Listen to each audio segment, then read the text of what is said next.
Hey everybody, Chrissy here. This is Make a Living Acting Anywhere, the channel where I teach aspiring actors and returning actors how to make a living acting wherever you are in the world, and that includes from your own house, particularly if you have equipment like a cell phone where you can record your self-tapes and submit them to auditions anywhere in the world. So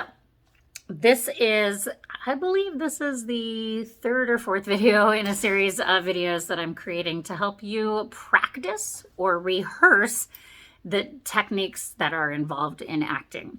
And if you haven't seen the prior several videos in this sequence, I recommend that you go back and watch them starting from video 1. This is a playlist, so you'll be able to just kind of binge them from 1, which will bring you back to this one. The other thing I recommend in this process is that you take video 1 and you go through and practice all of the things that I recommend there for at least a week, so that you can get that muscle rehearsed and stronger as you go into the other videos. So one of the things that you might want to practice and put together, and I mean beg, borrow, steal, as we say in theater, is costume. So again, going back through the sequence of things that I'm recommending you do, let's say that you go and find a scene and you have done all of the things that I recommend you do in the prior videos, and you're ready to sort of start rehearsing on your own. The first thing in this video that you want to do is think about your costume.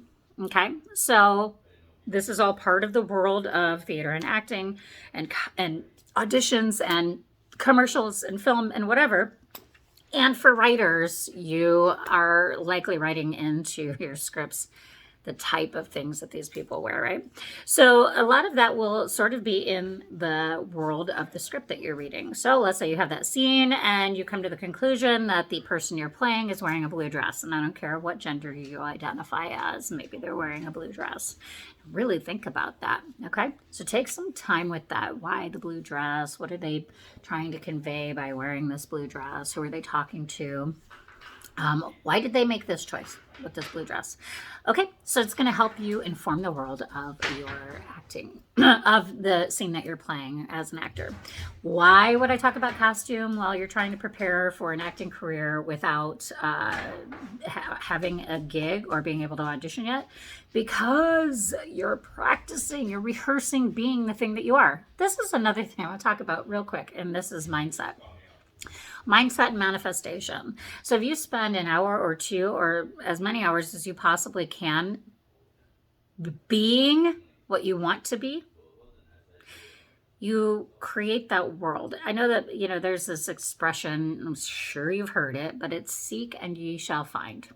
And I love this because, it has a lot of implications, but I really like to break down that simple phrase because words matter. Seek and ye shall find means that if you're looking for something, you will find it. What I think that also means is that if you're looking for something and you will find it, shall means you will, there's no doubt, right? You will find it.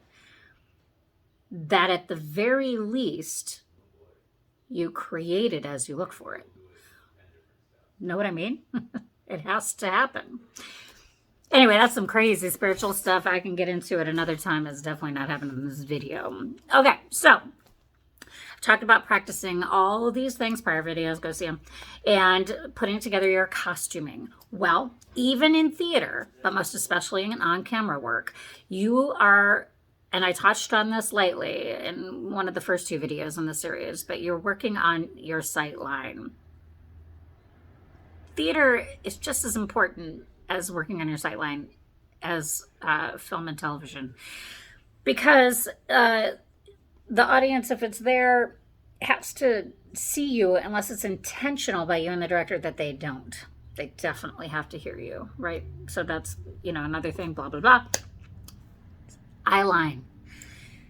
If they are getting a close-up on you, for example, in television, and somebody has been standing in front of you through this whole scene, they're going to want, even if that person's not in a scene, right? Let's say you're being rehearsed or filmed all by yourself because that other actor's in their trailer eating or whatever, but they don't need him in this part. They're going to probably help you get your sight line.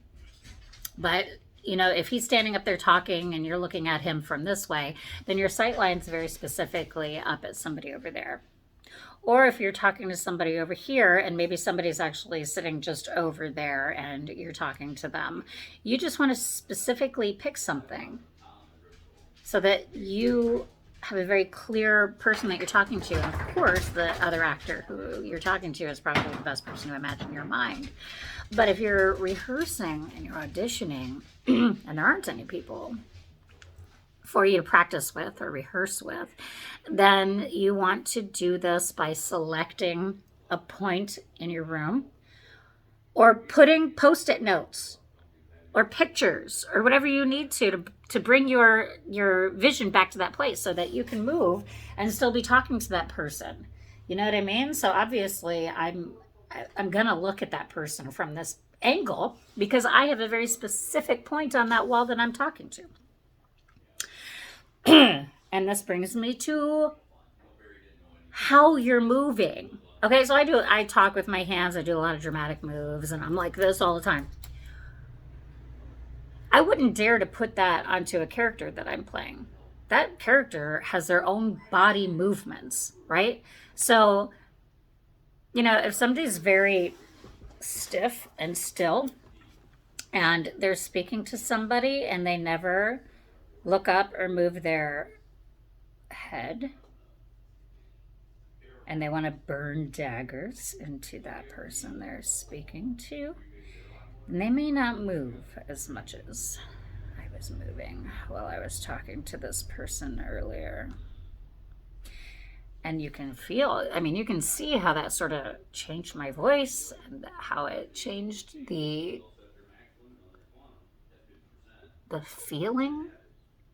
You know what I mean? Like that stiffness gave me a completely different feeling. And so I recommend practicing and rehearsing how different ways of your body make you feel, how they make you act, how they change the way you perform, how loud you're speaking,